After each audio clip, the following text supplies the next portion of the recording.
یہ حدیث پاک کا مفہوم ہے کہ زنا دین ہے. یاد رکھنا پتر، زنا دین ہے، واپس آئے گا ضرور. اس کی بیٹی کے ساتھ، اس کی بیوی کے ساتھ، اس کی بہن کے، جہاں تک لکھا ہے کہ اس کی دیوار کے ساتھ زنا کیا جائے گا، زنا واپس آئے گا. دھیان رکھیو پتر، اے او ٹویا جی جے کڈو گے تو کل کسی نہ کسی ساڈے نے بھی ضرور ڈگنا. دھیان کر لیں. اور مجھے میرے سیدی نے، کیونکہ میں ڈاکٹر بھی ہوں، حکیم بھی ہوں، لیکن میں پریکٹس نہیں کرتا. ایک دو سلسلے ہیں اللہ میرے اندر سے وہ نکال دے، اس دن اسی ادھر بہ جاؤں گے. پھر جب میں نے یہ دونوں کورس کر لیے تب مجھے سیدی نے بات سنائی. آپ فرمانے لگے کوئی بزرگ تھے، ساتھ حکمت بھی کرتے تھے.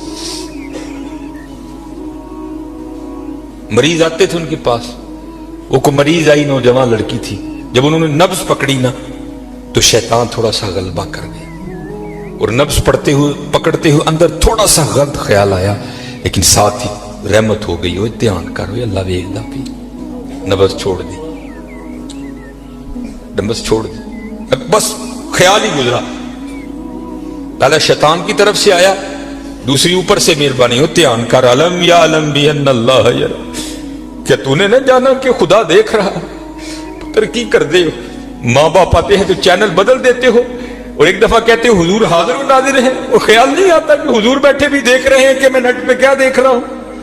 کیوں بھول جاتے ہو ہمارا اللہ بھی دیکھ رہا ہے کہ میں نیٹ پہ کیا دیکھ رہا ہوں. خیال گزرا، ساتھ ہی خیال، علم یا علم بھی ان اللہ یرا، ربنا انک تعلم ما نخفی وما نعلن وما یخفی علی اللہ من شیء فی الارض ولا فی السماء. کوئی چیز ہاں زمین کے اوپر ہے، ہاں نیچے ہے، کوئی چیز بھی اللہ سے نہیں چھپی. خیال آیا، چھوڑ دی. لیکن جیسے میں نے کہا نا حضرت، دین ہے، ضرور گھوم کر آئے گا.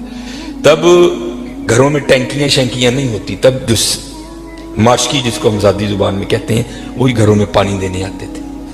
گھر ان کی بیوی تھی، وہ پانی دینے کے لیے آیا. ماشکی پانی بھر کے نا جب وہ جانے لگا نا تو اس نے ہاتھ پکڑ لیا ان کی بیوی کا.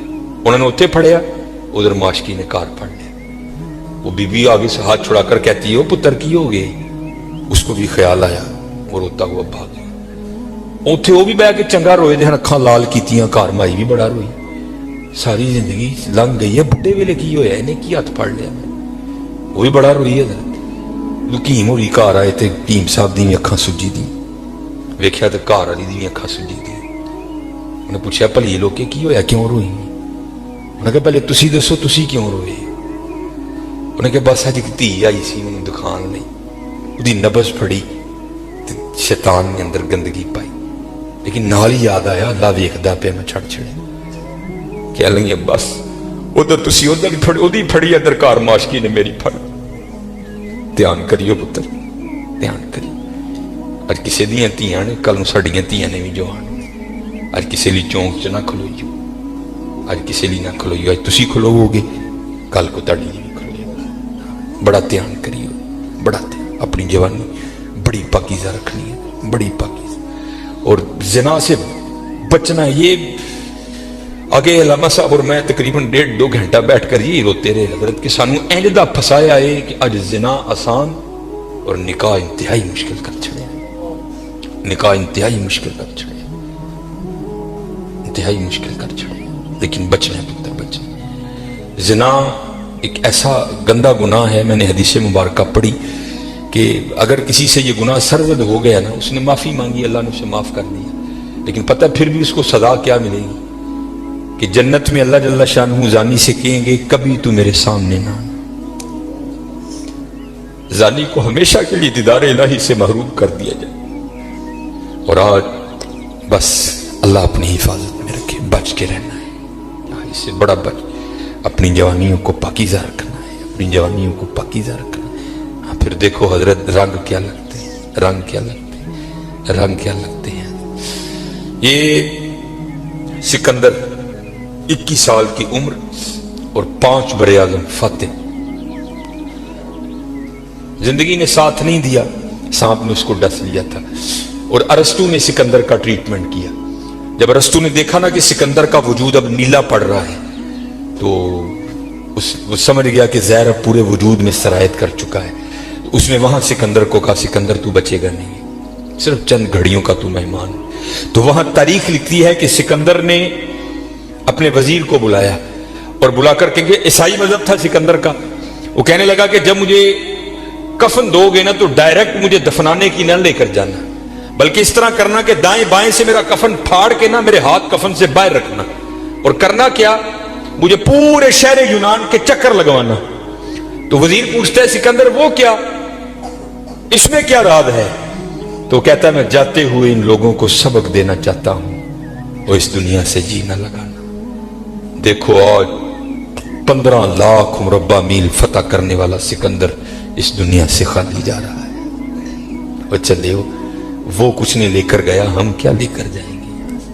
اور پھر یہاں کسی نے بڑا خوبصورت لکھا تھا، یہ وہ باغ ہے جس کے ہزاروں مالی تھے. دھیان رکھنا حضرت، یہ ہمیں بڑا وہم پڑ گیا ہے، مالک ہم نہیں ہیں حضرت. یہ علماء بیٹھے ہیں، اس نے قرآن کریم میں کب کہہ دیا کہ تم مالک ہو؟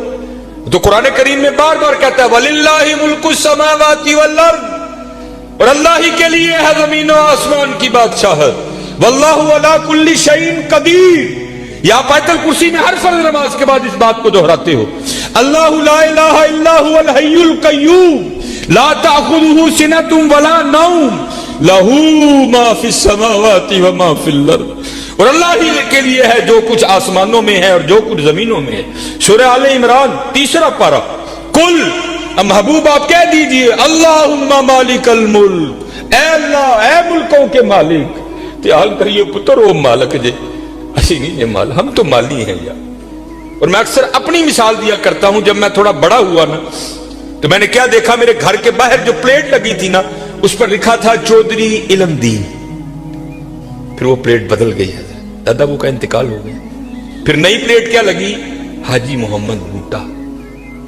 اب پتہ نہیں حضرت یہ پلیٹ کب تک رہتی، جگہ وہاں رہی حضرت، لیکن کیا ہوا حضرت، مالیوں کے نام بدلتے رہے حضرت. اسی مالیاں حضرت، اسی مالک نہیں ہے، مالک وہی ہے. اور میں یہ ایک روایت بھی اکثر سناتا ہوں کہ آپ کہو گے مولوی صاحب ایمی ساڑھے کو ساڑھیاں زمینہ کھون لگے ہو، ان کو قرآن و حدیث سے بھی تو دلیل دینا. حضرت موسیٰ علیہ السلام کا دور مبارک تھا اور زمین کا ایک ٹکڑا تھا. 2 بندے لڑ پڑے آپس میں، ایک مالک تھا، ایک کا دل بے ایمان ہو گیا. اس سے پہلے کہ دونوں دستے گرے باں ہوتے، خون بہتا، کسی کی جان جاتی، وہ 4 وڈے وڈیرے وچ رلے، انہوں نے بیٹھ کے کیا گل سنو، اللہ کے نبی حضرت موسیٰ علیہ السلام موجود ہیں، کیوں ایک دوسرے کا گرے باں پکڑتے ہو، چلو چل کے ان سے فیصلہ کرواتے ہیں. سارے لوگ حضرت موسیٰ علیہ السلام کے پاس حاضر ہوئے، عرض کی حضور زمین کا ٹکڑا ہے، یہ دعویٰ کرتا ہے زید کہ میرا ہے، بکر کہتا ہے میرا ہے، آپ اللہ کے نبی ہیں، آپ فیصلہ فرمائیں کس کا ہے. کچھ ایسے ہوتے ہیں نا جن کو ادب آداب کی آگاہی نہیں ہوتی کوئی بھی. وہاں بھی ایک ایسا بیٹھا تھا. حضرت موسیٰ علیہ السلام سے عرض کرتا ہے حضرت اینجی کرو، کلا کلا کر کے نا ان سیڈ تے لے جاؤ، دونوں کی بات سنو، حقیقت حال آپ پر واضح ہو جائے گی. حضرت موسیٰ علیہ السلام جلال میں آ گئے. آپ نے فرمایا میں اللہ کا نبی ہوں، مجھے اس بات کی ضرورت نہیں کہ میں کلا کلا کر کے ان کی بات سنوں، مجھے اللہ نے یہ طاقت دے رکھی ہے، میں زمین کے ٹکڑے سے پوچھ لوں گا بتا تو دونوں میں سے کس کا ہے. آپ نے سب کو اکٹھا کیا اور لے کر چلے گئے. زمین کے اس ٹکڑے پر کھڑے ہوئے، فرمایا زید دعویٰ کرتا ہے تو میرا ہے، بکر دعویٰ کرتا ہے تو میرا ہے، اللہ کے نبی حضرت موسیٰ تجھ سے پوچھتے ہیں بتا تو کس کا ہے. تو تفسیر میں لکھا ہے کہ وہ زمین کا ٹکڑا بول اٹھا. پہلے حضرت موسیٰ علیہ السلام کو سلام عرض کی اور سلام عرض کر کے عرض کرتا ہے حضرت یہ دونوں جھوٹے ہیں، نہ میں اس کا ہوں نہ میں اس کا ہوں، ان کو تیاری کریں، یہ دونوں میرے ہیں. ہسی حضرت کیڑے وہم چھپے دیا تے حقیقت کیا ہے. یہ وہ باغ ہے جس کے ہزاروں مالی تھے، سکندر جب اس دنیا سے گیا دونوں ہاتھ خالی تھے.